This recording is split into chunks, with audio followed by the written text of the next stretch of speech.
Hello everyone, आज आपण बघूया सब्जा लिंबू पाणी कसे बनवायचे.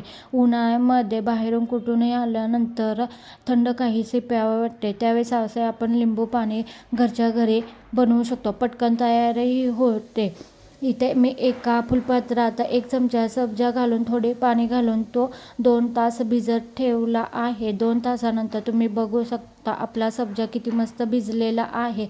त्याला पपईच्या बियांचा आकार आलेला आहे. सब्जा हा रात्री भिजत घातला तरी चालतो. मी ते 1 लिंबू साल काढून घेतलेले आहे.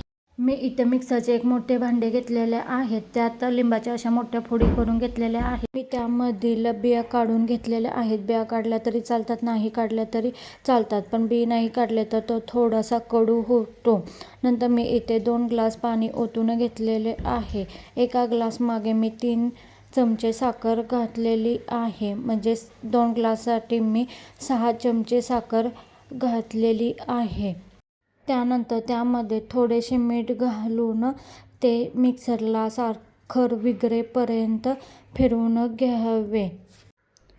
फिरवून झाल्यानंतर तुम्ही बघू शकता मी इथे एक पातेलं घेतलेले आहे. त्याच्यावरही पुरण चाळायची चाळण घेतलेली आहे.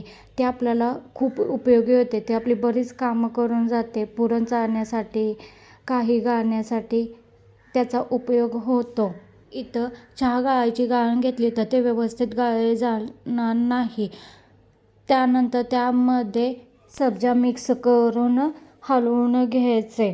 बाहेर एखाद्या टपरीवर जसे लिंबू पाणी भेटते तसे हे लिंबू पाणी बनते. नंतर ते इथे मी 2 ग्लास घेतलेले आहेत.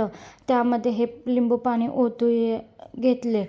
तुम्ही बघू शकता सब्जा कसा वरती आलेला आहे.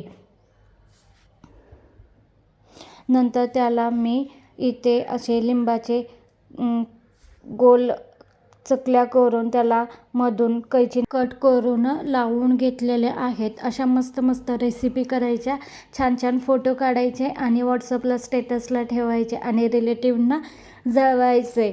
व्हिडिओ आवडला तर लाईक करा, सबस्क्राईब करा आणि कमेंट करा. बाय.